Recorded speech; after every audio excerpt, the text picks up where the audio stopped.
You can't control whether your muscles grow. You can't control how fast your body adapts to training. You can't control genetics, metabolism, or how your body responds to sleep and nutrition. These are externals. The body does what it does. But here's what you can control: your intention. The choice to show up. The choice to log your workout. The choice to review what you did last week and commit to doing it again this week. This is where a workout journal becomes indispensable. Hey there, it's me, Core, and you're listening to Exercising Self-Control from Fitness to Flourishing. A workout journal is not only a fantastic self-accountability tool, it's also a tool for better exercising virtuous self-control, the foundational practice of directing your will toward what matters and maintaining that direction through consistency. It transforms the abstract intention to get fit into concrete, repeatable choices you can actually control. The Stoic philosophers understood something crucial.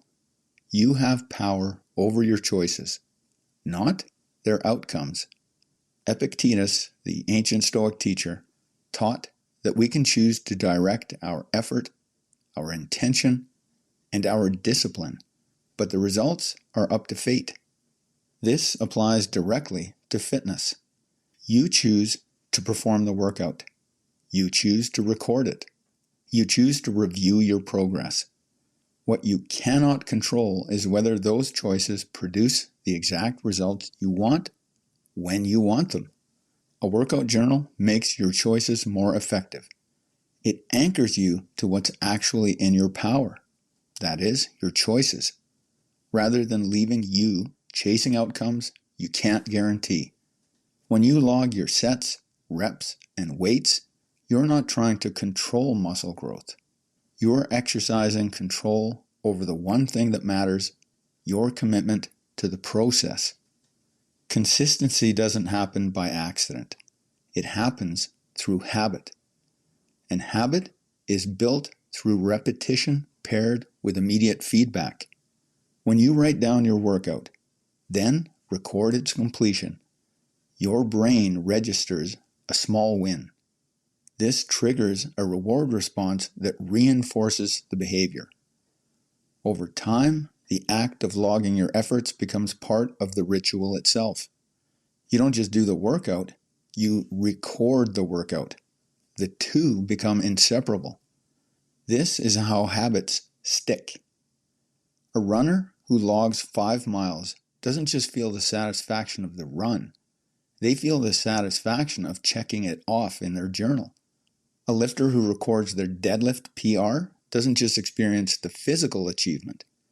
They create a permanent record of their commitment.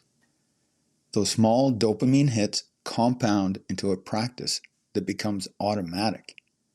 You begin looking forward to the workouts, the ritual, the effort. It becomes a virtuous cycle. For example, in week 1, using your journal feels like extra work. By week 8, skipping the journal feels incomplete. The habit has formed because the feedback loop is consistent and immediate. A page in your journal is a mirror. It shows you exactly what you did or didn't do. When you know you have to write it down, you're more likely to actually do the workout. When you know you have to review last week's numbers, you're more likely to match or exceed them. This isn't external accountability to someone else. It's accountability to yourself. It's the practice of keeping your word to the person who is always paying attention to your performance, you. Over time, this builds self-trust. You prove to yourself that you follow through. You prove that you can make choices that lead to progress. This is the foundation of any sustainable practice. For example, if you skip a workout, the journal shows the evidence. It's harder to ignore because there's a record of it. That's not a signal for self-flagellation. It's just notice that you stumbled. With your journal, you can figure out why and adapt. Motivation fades, enthusiasm wanes, but data remains. A workout journal reveals patterns invisible to memory alone. You notice that you're stronger on days after good sleep. You see that your performance dips when nutrition suffers. You track not just weight and reps, but how each set felt. RPE, that is, rating of perceived exertion, form quality, energy levels.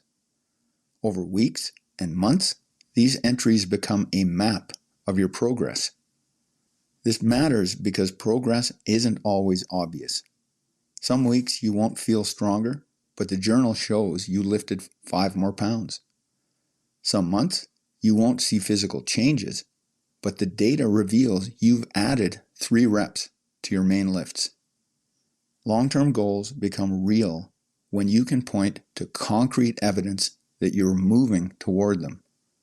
For example, log your squat for 12 weeks. Week 1, 185 pounds for 5 reps. Week 12, 205 pounds for 5 reps. That 20-pound increase is invisible day to day, but undeniable on paper. A workout journal is simple. Date, exercises, sets, reps, weight, rest intervals, how it felt. Track what's relevant. The journal isn't magic. It's what the journal represents. Your commitment to living your highest values while realizing your most important goals. Every entry is an act of self-discipline. Every review is a reminder that consistency compounds. Every checkmark, number, and word in the pages is a record of the effort you made. This is how you build a practice that lasts.